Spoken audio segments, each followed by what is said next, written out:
Hey, what's up? Hope you're having a great day. Today we're going to have a look at how to set up a fourth track on the Boss RC-300. Now this is a little bit of a hack and I think you're going to love it, so stay tuned.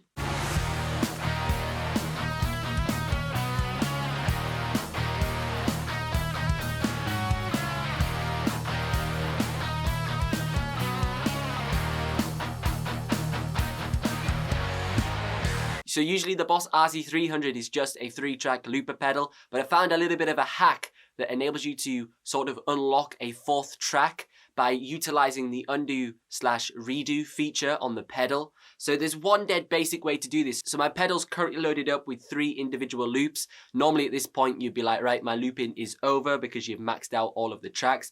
But if you use the undo/redo feature, you can add additional content to a loop and then remove it. So we're going to use track 1 as an example here. So track 1's occupied, but we've got a loop we maybe want to just introduce for the chorus only. So we'll record that in to our loop pedal and then we play it back. So then now we've got our fourth track. Now you may be thinking, yeah, but that fourth track's on our first track and I use that in my verse as well and it's getting ridiculous. How can I get this to work? The dead basic way to do this is to just click and hold on the record button and that will undo that overdub, and then now you're back to square one with just the basic loop on track 1. But there's a more clever way to do this, and that's by using custom assigns on the Boss RC-300. On the Boss RC-300 I don't use the onboard effects because I think they sound absolutely atrocious. So I've reassigned the loop effects button to do my undo/redo and it's much quicker. Now I'm going to show you why this is a better way. So this is the previous way and we're going to reintroduce our loop. So that's it brought back in. As you can see, there's a little bit of a delay there. We've got to hold the button in for around like a second or two.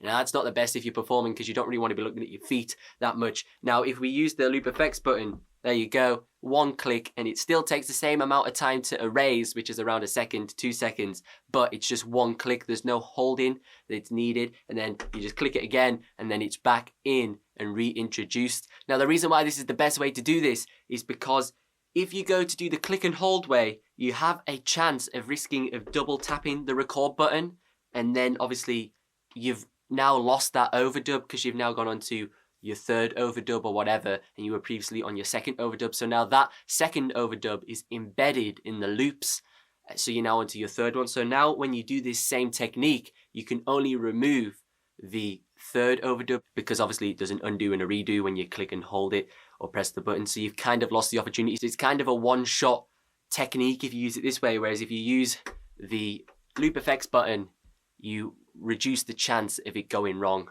Now we're going to jump into the pedal settings and I'll show you how to reconfigure your loop effects button to do this. Now if you do use the loop effects on the RC-300, sorry if I offended you about saying they sound terrible. They probably sound good if you're using them in a certain way. But what I'm about to show you in the menu can be applied to any other pedal on the looper or an external foot switch if you plug it in to the foot switches on the back. So it's a universal technique I'm about to show you. Right, so if we dive into the menu, first thing you're going to want to do is head over to System, scroll to the right, and then usually this will be set to effects on and off plus assign, but we'll just switch this to assign so we don't turn the loop effects on and off because we want to disable this feature. We're then going to go into memory edit, scroll right over to the end, and we'll go over to controller assign 8 because this is the only one that is empty.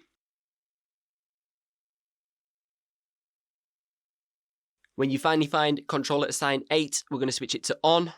Scroll to the right. Now this is our target. Usually this is where you could do some MIDI CC stuff, as I've talked about in a previous video. But what we're going to do is we're going to set this to undo/redo. And we're going to have it as the global one because as you can see, you can do it for individual tracks, but we want it to be the global undo and redo. Then we're going to continue scrolling over to the source. Now currently it's set to expression pedal, which is like an external pedal you can plug into the back. But we're going to turn it to the loop effects pedal, which is this one here. Then we'll exit out. Then what you do is you would normally store this by clicking right, and then you would just write this memory to all of the patches that you want to use this feature with.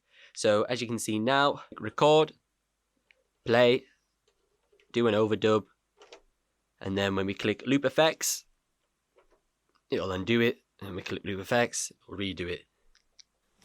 Another quick tips and tricks video for you there. If you thoroughly enjoyed today's video, be sure to leave a like and a subscribe. If you want to learn more about maximizing your loop station, check out this video here where I talk a little bit about how to get better quality audio in and out of your looper pedal. I've been Ben Rowlands. You can find me online at benrowlandsmusic.com. If you love live looping, you're going to love this channel because it's all about live looping. Upload live loop tutorials, live loop performances, and loads of other stuff every Tuesday and every Thursday. Thank you so much for watching, and I'll see you in the next one.